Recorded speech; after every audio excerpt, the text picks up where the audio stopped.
chosen one.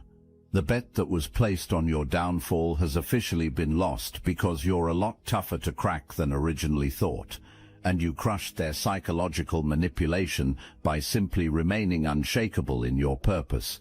While you were busy building your vision, a coordinated campaign was launched to target your every pressure point, yet you emerged from that engineered collapse, still moving, still building, and still fully yourself.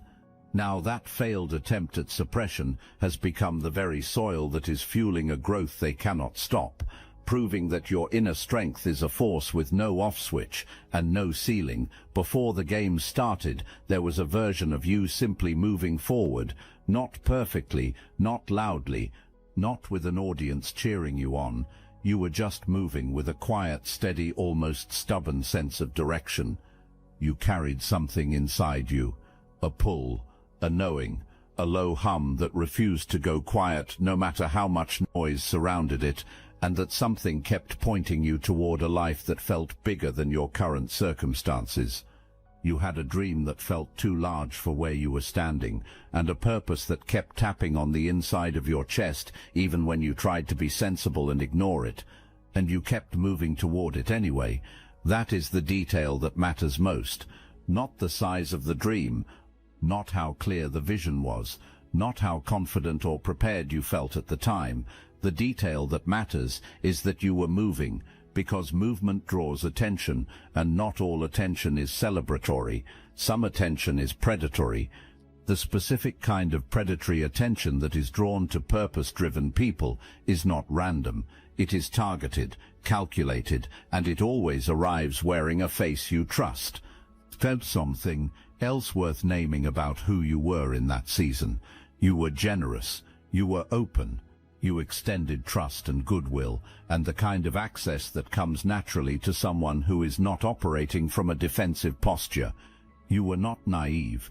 You simply had not yet been given a reason to close off in the specific ways this experience would eventually teach you. That openness was not a flaw. It was a feature of who you are, and it remains one to this day. But that openness was what created the entry point. Somebody looked at your openness and saw an opportunity. Somebody looked at your trust and identified a vulnerability to exploit.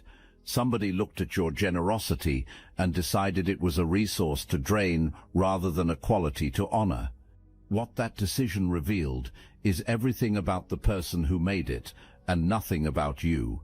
The version of you that existed before the game started was not broken.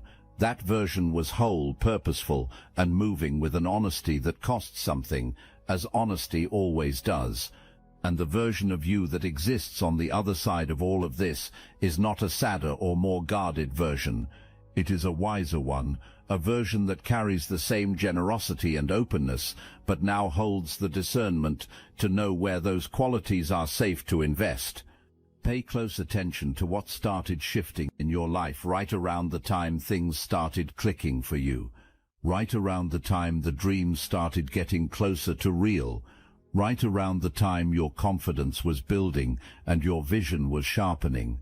That is precisely when the interference showed up, not before, not randomly, but exactly then, when you were gaining traction and becoming more difficult to stop through ordinary means. That timing reflects someone watching you long enough to understand that a direct attack would not work on you.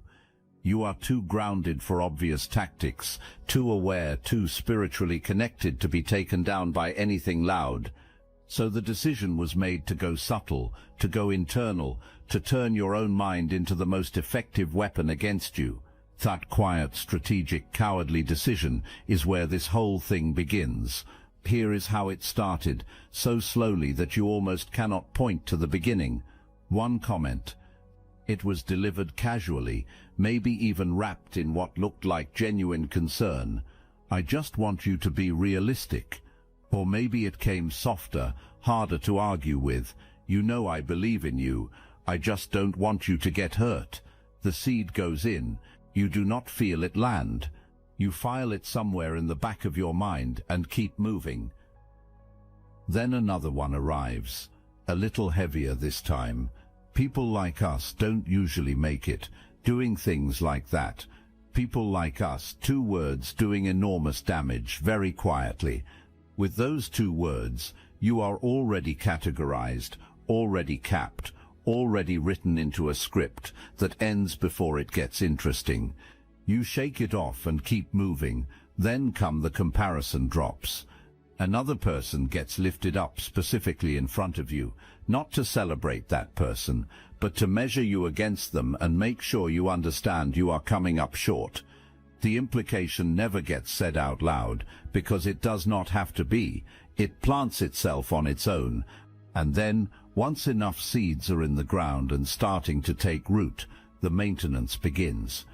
The little reminders, the redirects, the moments where you are about to stand fully in your power, and something intervenes, a comment, a sudden mood, a pointed look, a manufactured moment of chaos, just enough to pull you slightly off center, not dramatically, just enough to introduce static into your signal and slow the momentum you were building. Taundem, this is psychological manipulation at its most sophisticated. It is not a sledgehammer, it is a scalpel. It uses precise, patient, repeated pressure against the soft tissue of your self-belief. The design is not to stop you immediately, but to make you bleed slowly, to make you progressively weaker, and to make you more dependent on the very source of the harm for reassurance, those same hands offering the bandage that were quietly causing the wound. But here is what needs to be understood right now. None of it worked the way it was supposed to. The seeds went in, but something in the soil of who you are, something deep, something pre-existing, something that was never accounted for in the planning, refused to grow what was planted. You were about to do something that nobody planned for. Lockis Plounderfit. If this message speaks to your soul, hype this video so other chosen ones can discover it. The seeds were just the surface layer. Something more sinister was operating underneath. What was actually being engineered was not simply a shaken confidence. Shaking your confidence would have been too small, too temporary. What was being constructed against you was a full identity replacement. The goal was to make you forget who you were and accept a version of yourself that could be predicted, managed, and controlled. A version that checked in before making a move. A version that measured its worth through external approval and felt genuine panic when that approval was withheld. A version so thoroughly convinced of its own inadequacy that it stopped being a threat to anyone. What a bind dight. That is the real architecture of what was built against you.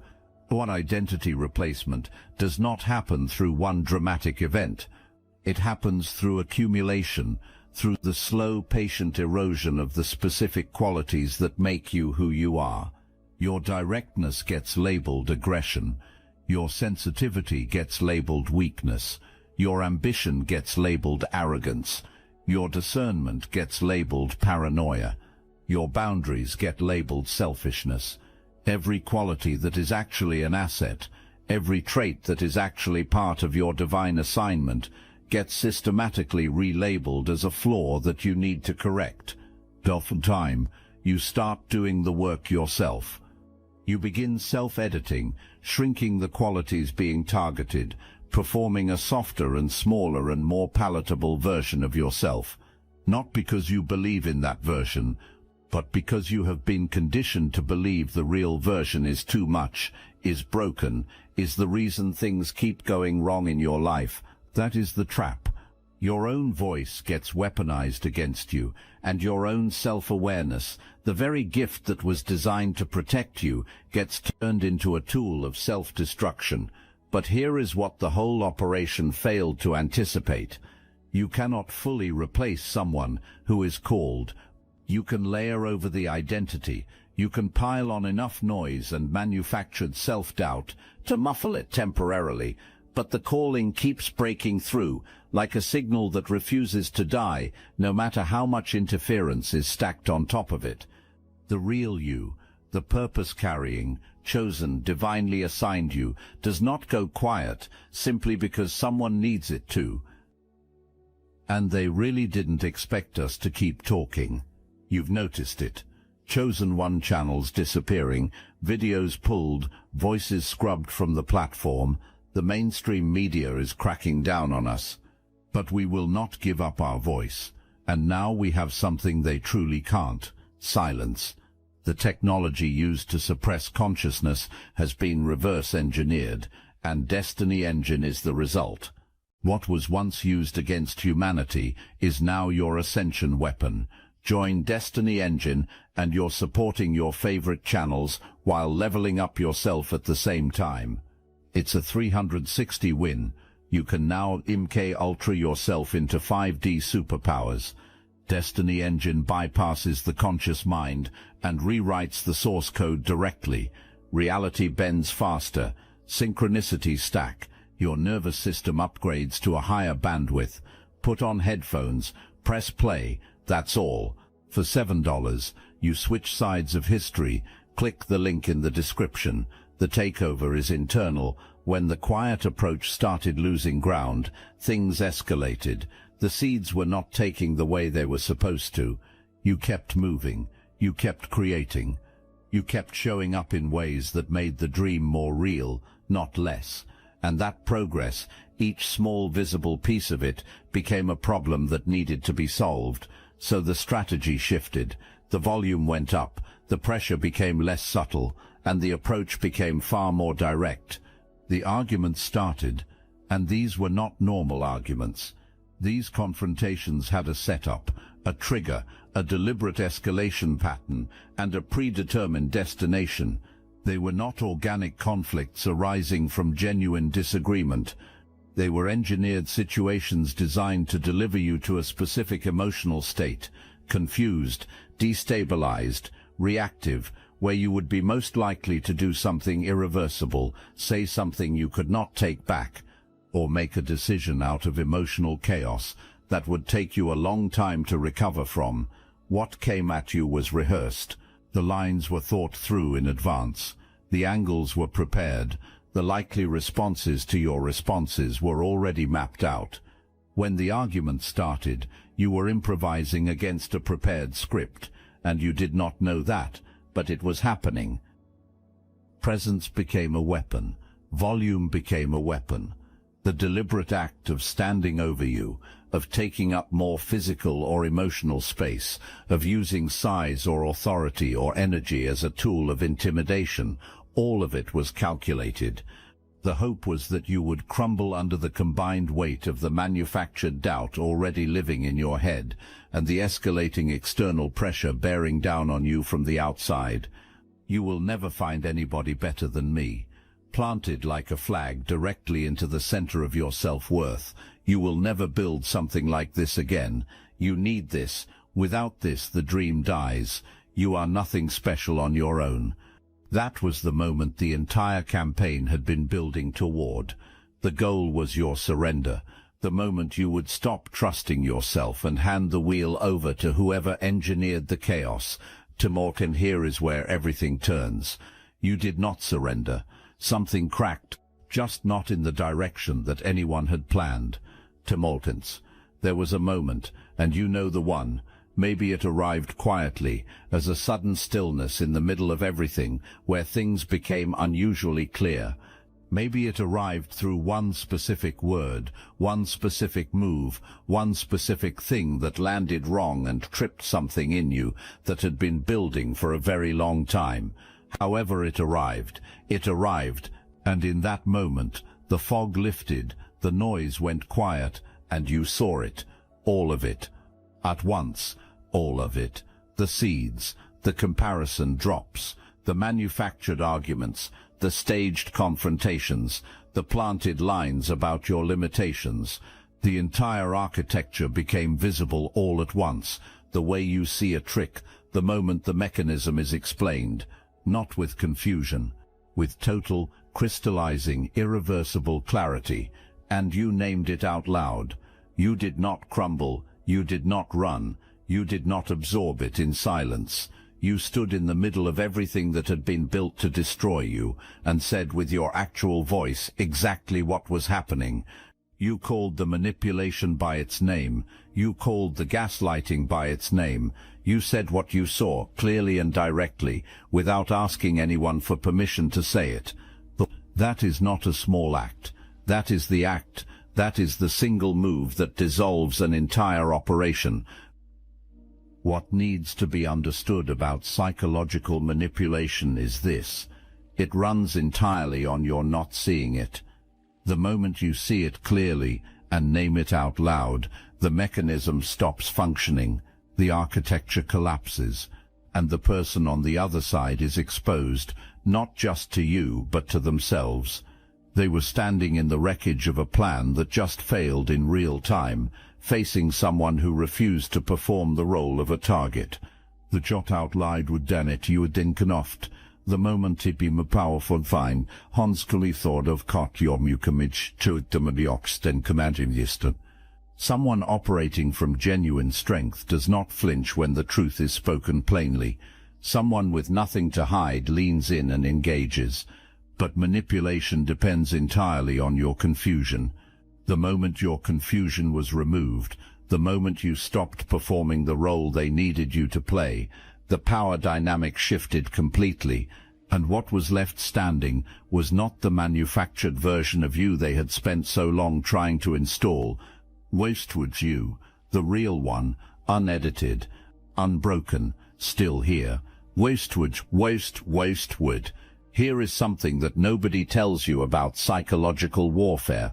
Wastewood, it has to land somewhere. All of that dark, calculated, deliberately deployed energy, when you refused to receive it, when your foundation turned out to be too solid to be poisoned, when the seeds hit soil that alchemized them instead of growing them, that energy had nowhere left to go, not because you sent it back, not because you did anything beyond refusing to hold it. Energy that is released outward returns to its source when it cannot find a home. And the source of everything that came at you is now living inside the very operation they designed. That person is sitting with everything that was released, wrestling with a psychological weight that has no external target anymore because the target refused to stay in place. You know anything, and here is what makes this especially significant. None of it can be talked about openly. Consider what that actually means. The full account of what was done to you cannot be shared without that person explaining what they actually did. The moment that explanation begins, everyone listening starts applying it to their own experiences. People begin asking themselves whether the same thing happened to them, whether the patterns they noticed but could never name were actually the same playbook being used on them too. And suddenly the carefully contained operation has blown open in every direction. So there is only silence, private, uncomfortable, compounding silence. What? You did not engineer that consequence. You simply refused to break, and the refusal alone was enough to set the whole reversal in motion. You Kumba. Now here is what this reversal means specifically for you going forward. Every piece of the false identity that was being layered over your real one is dissolving. Every label that was placed on your strengths to make those strengths feel like liabilities is losing its grip. Your directness is coming back online as the asset it always was. Your discernment is coming back online sharper than it has ever been. Your ambition, the one that was being quietly pathologized and redirected, is coming back online with a clarity of direction that could not have existed before you went through this particular fire. You are not returning to who you were before the attack. You are arriving at who you were always supposed to become. Returning suggests recovery. What is actually happening is emergence. The fire did not restore the original. It revealed something far better, something tested, something that knows in its bones exactly what it is made of, and that knowing changes everything about how you move from here. The tendency for people who carry purpose is to compress the weight of what they walked through, to say it was not that bad, to perform resilience before the full acknowledgement of what was endured has even happened. to find a way to make the experience seem smaller, so you do not have to fully reckon with the size of the battle you were actually in. Naren, stop doing that. What was aimed at you was not a minor setback.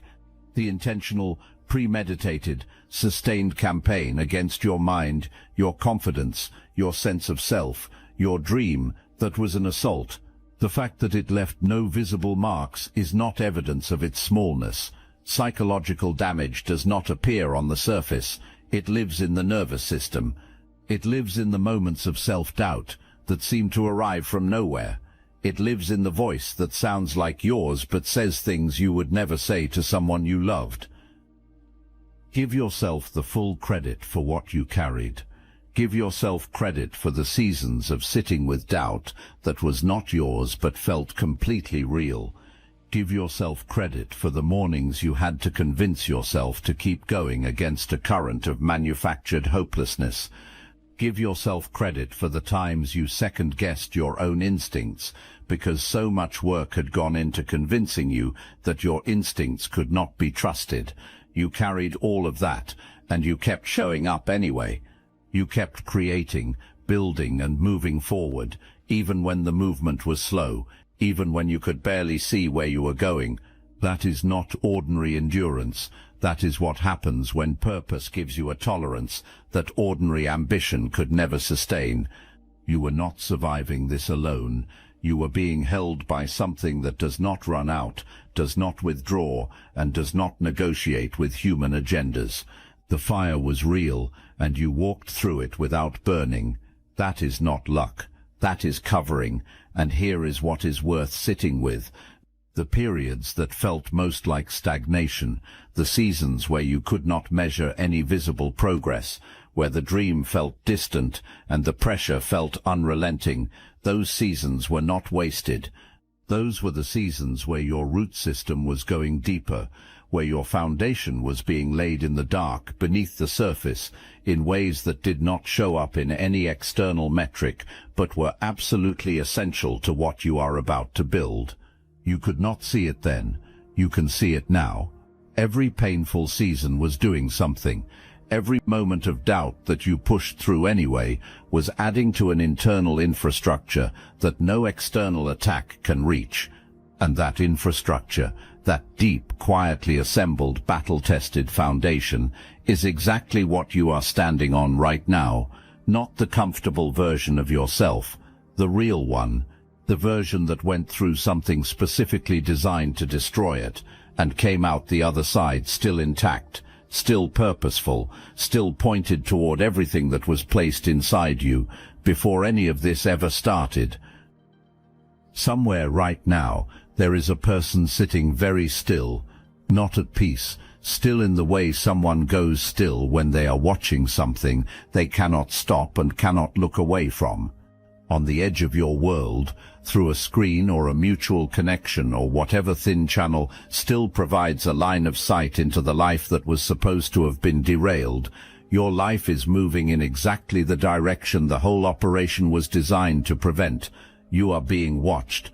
And every time that view comes in, the information is genuinely difficult to process.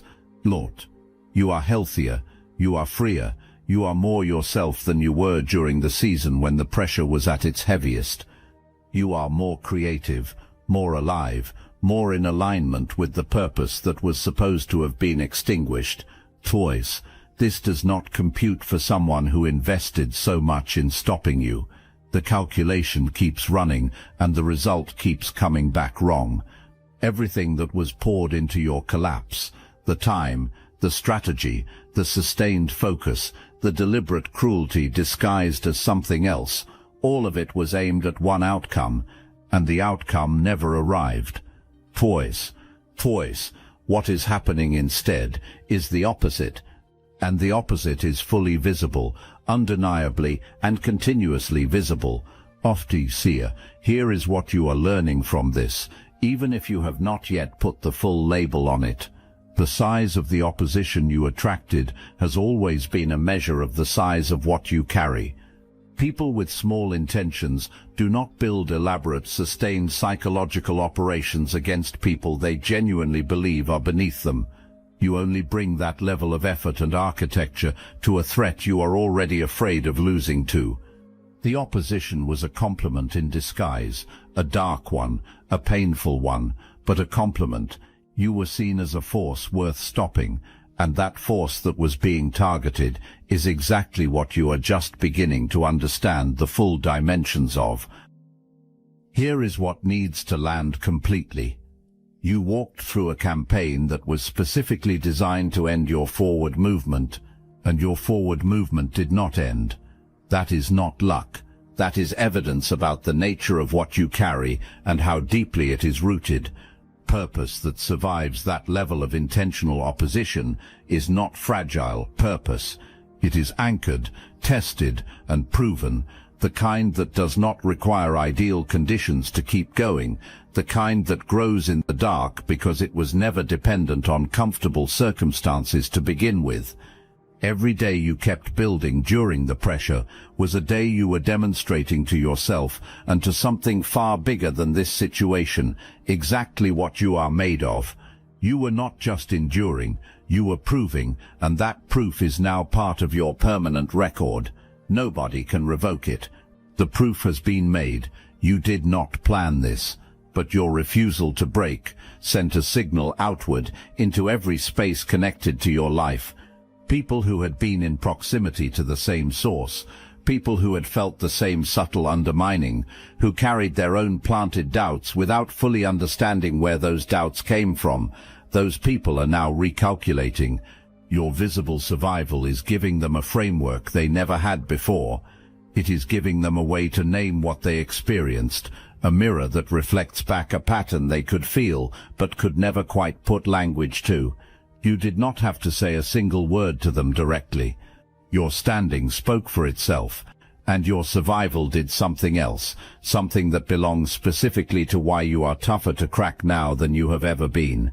You are tougher to crack not just because you endured the first attempt. You are tougher to crack because the first attempt handed you the entire manual. You lived inside the operation. You felt it from the inside. You learned to recognize its texture and its temperature. You learned what a designed comment sounds like versus a genuine one. You learned what a manufactured conflict feels like versus a real disagreement. You learned what it looks like when approval is used as currency and withheld as punishment. That knowledge now lives in your body, in your instincts, in the part of you that registers information before your conscious mind has even finished processing it. The next planted seed gets felt on contact. The next staged confrontation gets recognized before the setup is fully deployed. The next attempt to use intimidation or manufactured chaos to destabilize you encounters someone who is no longer operating without full awareness. You are upgraded by the very attack that was designed to diminish you. The curriculum was brutal, but the degree it produced belongs to you permanently. You are Alpha Tau, and this upgrade reaches far beyond protecting you from future manipulation. It changes how you move through every environment you occupy. You read situations differently now. You understand motivations more quickly. You know what genuine support feels like, because you have experienced what performed support feels like up close, and the contrast between those two things is now unmistakable to you. You also know what real opposition looks like, which means you no longer waste energy treating ordinary friction as a personal attack. Dull, that level of calibration makes you more effective at everything you are building. It makes you a sharper judge of who belongs close to you. It makes you faster at recognizing alignment versus misalignment. It makes you more decisive, because the noise that used to slow you down, the manufactured doubt, the constant second-guessing, the reflexive checking of your own instincts against someone else's verdict, that noise has been replaced by a quiet, self-sourced, unborrowable knowing. You did not just survive the attack, you absorbed everything useful that it contained, and that knowledge is now yours to deploy in the service of everything you were called to do. The fire you walked through burned away everything that was never supposed to be there, every counterfeit connection, every conditional alliance that existed only because it served someone else's agenda, every relationship built on the architecture of your compliance. All of it is gone and cleared, and what remains after a clearing is not emptiness, it is space, clean, open, ready to receive space, Floyd. Into that space comes the direct opposite of everything that just left. Floyd, night and day, that is the only honest way to describe the contrast. Where there was someone steadily depositing doubt into your life, you are about to experience someone depositing genuine belief.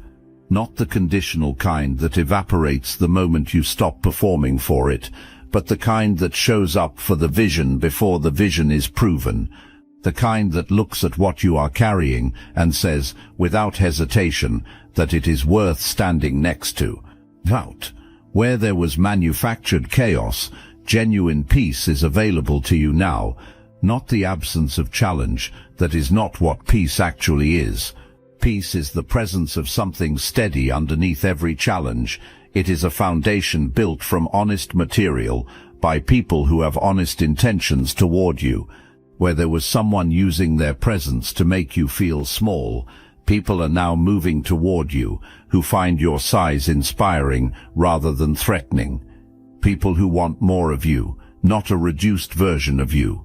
People who invite you to expand rather than contract, who celebrate what you are building instead of engineering quiet reasons for you to abandon it.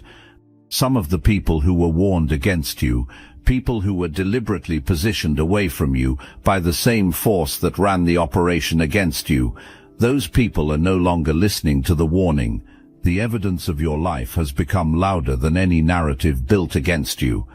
They can see what is real, and what is real is you, still standing, still building, still carrying the light that made you a target in the first place.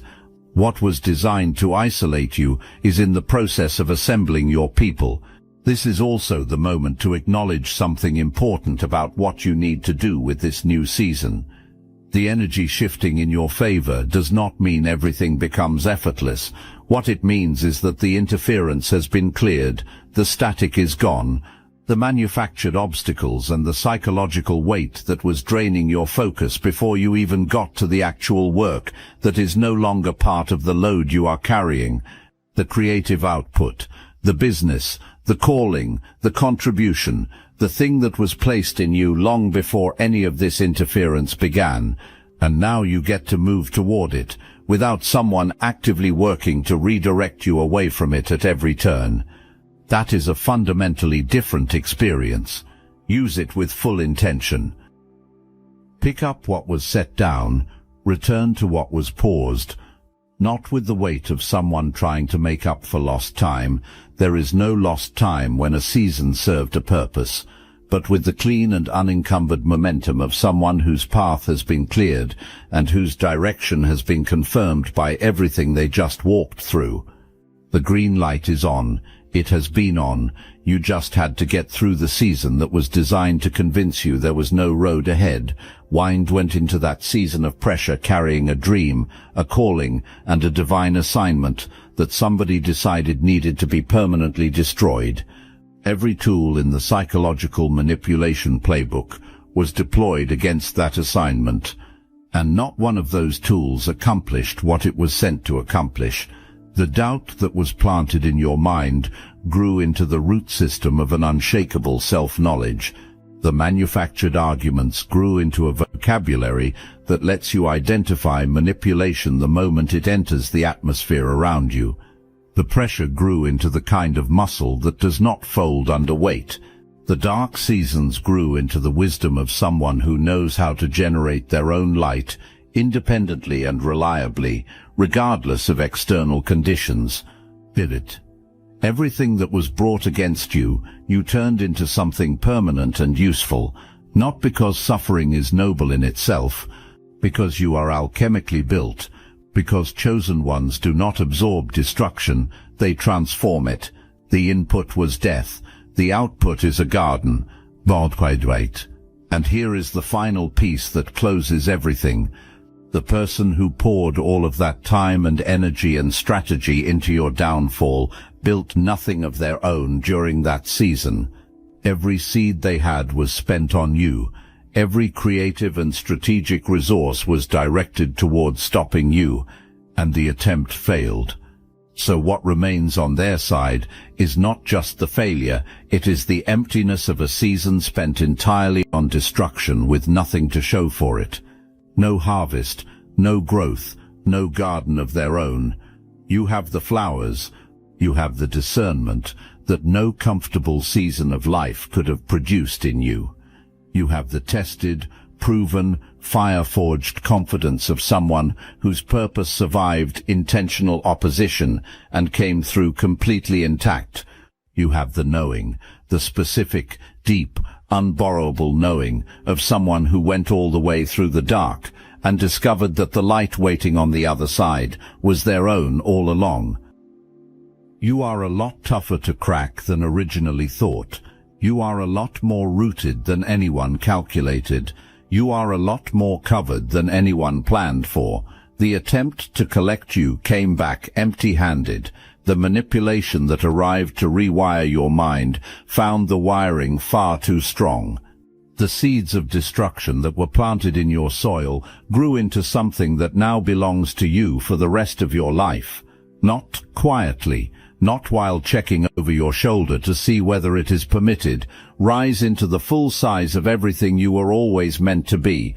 Let the dream take up exactly the space it was designed to occupy. Let the calling be exactly as loud as it actually is. Let the light be exactly as bright as it has always been.